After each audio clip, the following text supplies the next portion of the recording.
And here comes Boros, stomping onto the battlefield like the galaxy itself begged him to be here. His armor gleams, his hair blows in cosmic wind, and his aura screams, "I'm the prophecy. I'm the endgame." He's got the whole anime villain starter pack. Tragic backstory? Check. Insane power levels? Double check. A monologue long enough to be published as a novella? Oh, absolutely. He declares himself the dominant being, which is villain speak for, "I'm about to get humiliated." Meanwhile, Saitama says it all. Utterly blank. The man looks like he's been waiting in line at the DMV for 3 hours. No excitement, no nerves, no tension. Just a question mark hovering above his head that reads, "Why is this alien chandelier talking so much?" From the very first frame, Sherlock analysis mode. Clue number 1, mismatch of stakes. Boros thinks he's rewriting the laws of the universe. Saitama's just trying not to yawn. When your hero's biggest struggle is staying awake, you already know the villain's obituary is halfway written. Boros charges, armor cracking open in radiant explosions. Everyone gasps. This is it, the apocalypse. Buildings crumble. The ground quakes. Entire frames of animation are sacrificed to show his cosmic power. And Saitama, he takes one step, and his entire body language reads like, "Bro, you seriously woke me up for this?" Meme moment.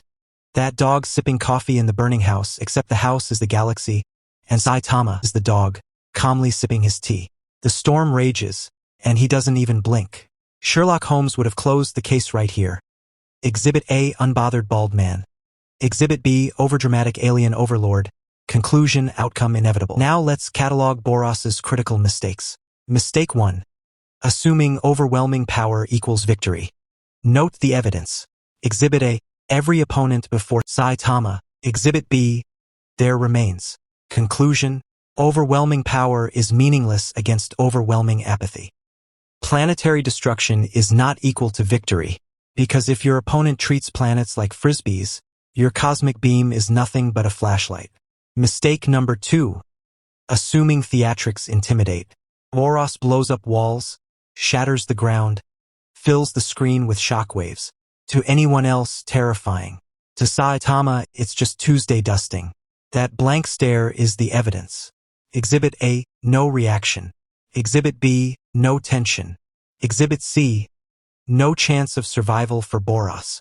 Holmes' deduction, the louder the entrance, the faster the downfall. Saitama isn't reacting. He isn't straining. He isn't even sweating. He's observing. To him, Boros's infinite speed is just another Tuesday jogger circling the block.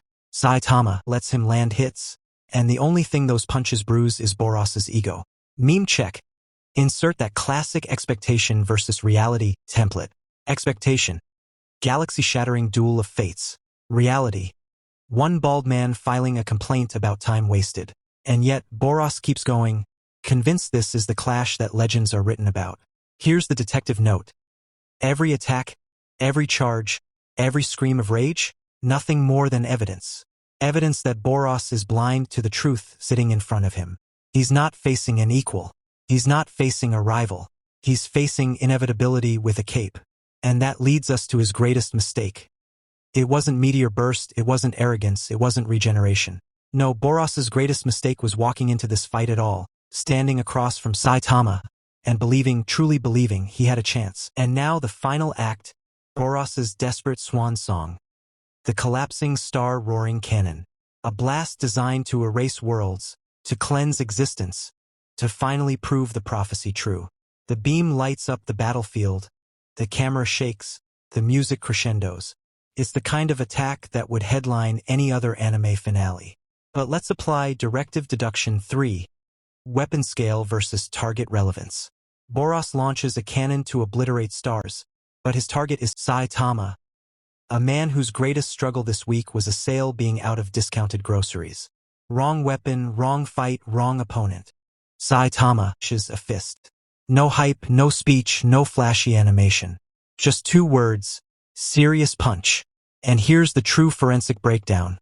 Boros's entire legacy, every speech, every power-up, every prophecy, reduced to rubble in one move. Holmes scribbles the conclusion. Fatal mistake. Engaging an entity outside the boundaries of effort. Case closed. Boros collapses, battered but not immediately dead, clinging to dignity with his final words. He laments destiny, admits his defeat, even acknowledges Saitama's unmatched strength. This is almost poetic, almost tragic. But tragedy implies possibility, and Boros never had one. His greatest, most irredeemable mistake wasn't arrogance, or wasted speeches, or relying on regeneration. It was simply showing up. The moment he faced Saitama, he entered a crime scene already solved. His fate wasn't written in the stars. It was written in the blank, unbothered eyes of the man standing before him. That's the irony, the meme, the deduction. The case closed. Boros thought destiny brought him victory. Reality brought him Saitama. And the crime? Hubris. The punishment? Reality. Boros crumbles, not from the punch alone, but from the knowledge that destiny itself laughed at him. His final monologue is tragic, poetic even, but it changes nothing. Because at the end of the analysis, Saitama doesn't just win, he invalidates the entire concept of struggle. That's the punchline. That's the meme. The galaxy's greatest warrior faced the one-punch man, and his greatest mistake was ever thinking he had a chance. Elementary, my dear Dominator. Elementary. And there it is, the end of Boros's galactic PowerPoint presentation, shut down with one click. Another fatal verdict delivered. If you're one of us, smash that like button harder than Saitama smashed Boros's career. Share this with your squad and subscribe because the next villain mistake we roast is going to be even juicier. See you in the next one.